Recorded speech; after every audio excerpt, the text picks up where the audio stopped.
कुरुक्षेत्र का वो दिन अलग था। धरती पर खून की नाड़ी बह रही थी। आकाश में गिद्धचक्कर काट रहे थे। हजारों योद्धा जिन्हें कभी मारना आसान नहीं था, अब सिर्फ लश्तों की गिनती बन चुके थे। और इस सब के बीच एक इंसान खड़ा था, अकेला, अजय, धनु उठा के बाणों की वर्षात करते हुए, जैसे मृत्यु खुद एक इंसानी रूप लेके आ गई हो। वह द्रोणाचार्य थे। 5 दिन पहले जब भीष्म पितामह गिर गए थे, तब कौरवों ने अपना सबसे खतरनाक हथियार साधा था। अपने सेनापति के रूप में द्रोणाचार्य को चुना था। और वह दिन जब से आया, पांडव सेना कांपती रही। हर सुबह एक नया व्यूह, हर दोपहर हजारों पांडव सैनिकों की मौत, और हर शाम सिर्फ एक सवाल, क्या अर्जुन भी इनका सामना कर सकता है? लेकिन कृष्ण के मन में कुछ और ही चल रहा था। कुछ जो सीधा युद्ध में नहीं होगा, कुछ जो सिर्फ एक सोच के जरिए हो सकता था। और उस सोच का नाम था धोखा। पहले समझो, द्रोणाचार्य कौन थे? सिर्फ एक योद्धा नहीं, सिर्फ एक गुरु नहीं, वो एक युग थे। हस्तिनापुर के राजकुमारों के शस्त्रा गुरु, अर्जुन के सबसे प्रिय शिक्षक, दुर्योधन के सेनापति, और सबसे बढ़कर एक पिता जिनका पूरा संसार सिर्फ एक बच्चे में समा गया था, अश्वत्थामा। द्रोणा के बारे में एक बात थी जो सबको पता थी। अगर अश्वत्थामा की मौत की खबर आ जाए तो द्रोण टूट जाएंगे, उसका युद्ध खत्म हो जाएगा। वह धरती पर बैठ जाएंगे, आंखें बंद कर लेंगे और अपना धनुष नीचे रख देंगे। यही था उस सोच का दरवाजा, जिस दरवाजे से कृष्णा ने अपना हाथ डाला। कुरुक्षेत्र के 5वें दिन, वक्त था दोपहर बाद का। द्रोणा अपने व्यू में थे, चक्रव्यूह। वह व्यूह जो उस दिन इतना खतरनाक था कि पांडव सेना के लिए एक कैदी की तरह काम किया। अंदर तो घुस जाओ, पर निकलोगे कैसे? यही दिन था जब अभिमन्यु मारा गया था, अर्जुन का बेटा। द्रोण के हाथों बना हुआ एक ऐसा ट्रैप जिसमें एक नौजवान योद्धा ने 7 महारथियों से अकेले टक्कर ली और मर गया। तब अर्जुन ने कसम खाई थी, कल का सूरज जयद्रथ को जिंदा नहीं देखेगा। और अगली सुबह एक नए दिन के साथ युद्ध का दृष्टिकोण बदल गया।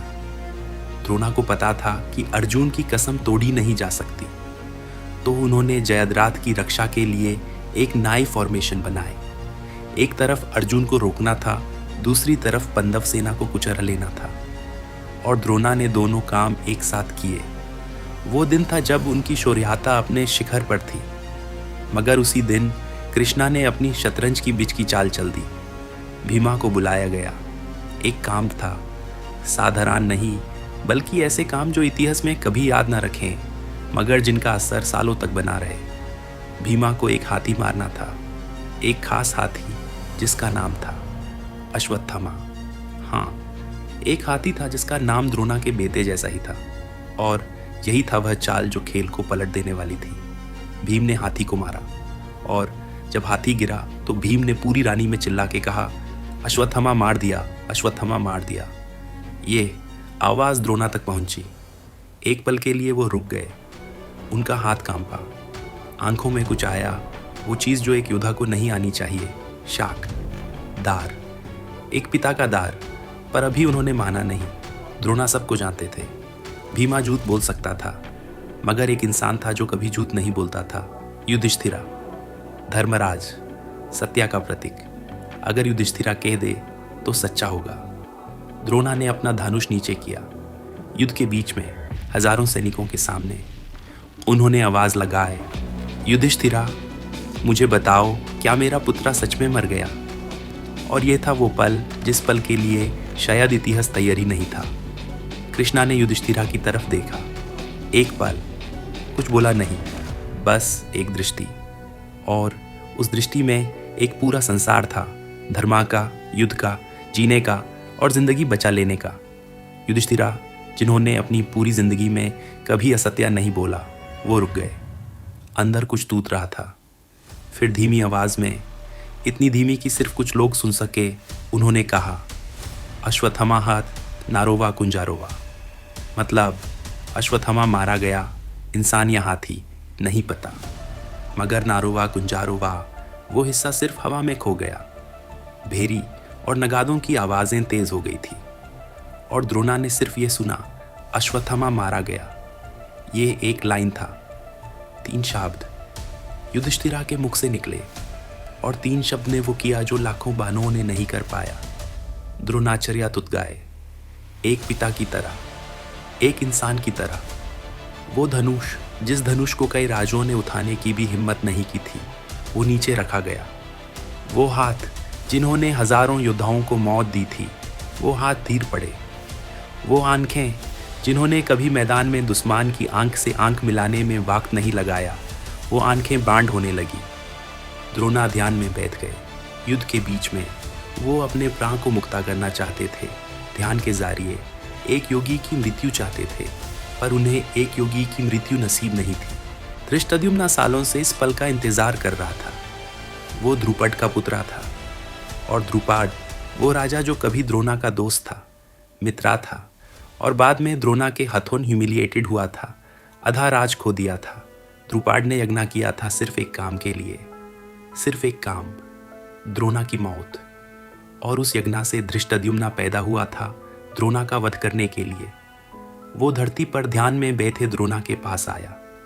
उसके हाथ में तलवार थी, आंख में एक नाशा था, बदला लेने का नाशा जो किसी भी अंधेरे से गहरा होता है। अर्जुन चिल्लाया, सत्याकी चिल्लाया।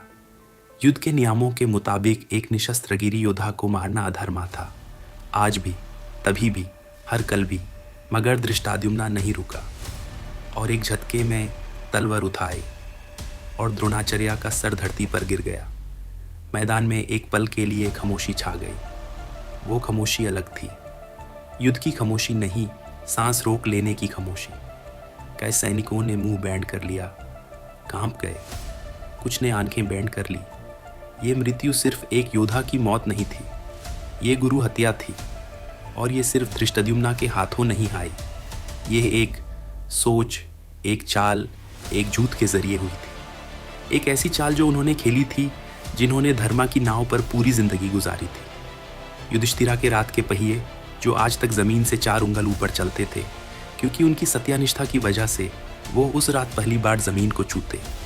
एक सिंबाल, एक संकेत, धर्मा की रोध की एक छोटी सी मार जो शायद सबसे ज्यादा दाढ़ करती है। पर कृष्णा ने कुछ नहीं कहा, वो मौन थे। पर उनकी मौन में जवाब था, एक ऐसा जवाब जो सिर्फ वो दे सकते थे, जो समय को वैसे देखते हैं जैसे हम तस्वीर देखते हैं, पूरी, एक साथ, शुरू से अंत तक। द्रोणा अगर आज नहीं गिराते तो कल पांडव की पूरी सेना गिरती, एक एक करके, व्यूह के बाद व्यूह। द्रोण का युद्ध तब तक खत्म नहीं होता जब तक पांडव का कोई भी योद्धा जिंदा रहता। यह कृष्ण जानते थे। युद्ध में कभी कभी धर्मा सिर्फ वो नहीं होता जो दिखता है, कभी कभी धर्मा वो होता है जो बचाया जाता है और कुछ कुर्बान किया जाता है उसके लिए। भले ही वो कुर्बान किया हुआ चीज़ तुम्हारी अपनी सत्या प्रतिष्ठा हो। और ये सोच, ये भारी सोच युधिष्ठिरा पूरी जिंदगी उठाते रहे। अश्वत्थामा को जब खबर मिली तब वो बहुत दूर थे मैदान में। बाप की मौत की खबर एक तीर की तरह आए, पर यह तीर अंदर से लगा।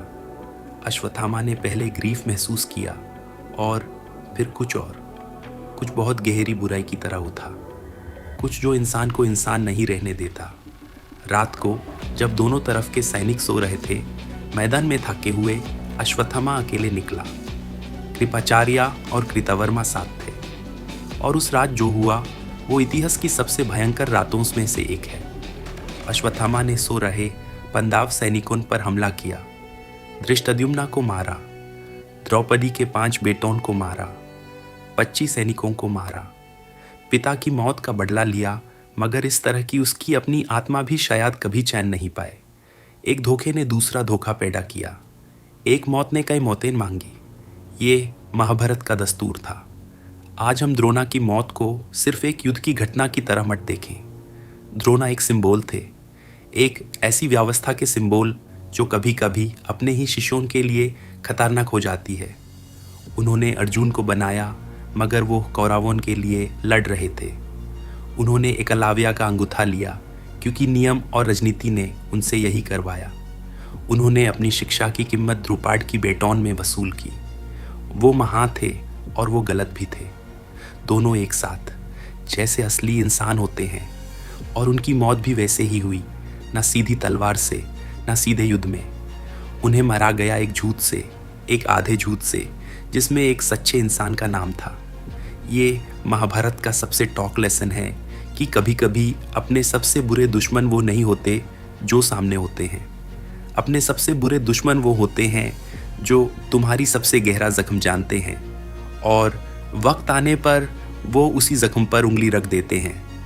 कुरुक्षेत्र की उस दोपहर की धूल अब ठंडी हो चुकी है, हजारों सालों बाद, मगर द्रोणा का सवाल अभी भी हवा में तड़पता है। क्या एक महायोद्धा, एक महागुरु, एक महान इंसान को सिर्फ एक झूठ के जरिए, सिर्फ एक पिता के दार के जरिए इतनी आसानी से तोड़ा जा सकता था? और जवाब जो तुम्हारे सीने में उठा, वो जवाब ही महाभारत की असली कहानी है। क्योंकि हर इंसान का एक अश्वत्थामा होता है, एक नाम, एक रिश्ता, एक दार, और जो वो नाम जानता है वो पूरी दुनिया में अकेला योद्धा है जो तुम्हें निशस्त्रगिरी करवा सकता है।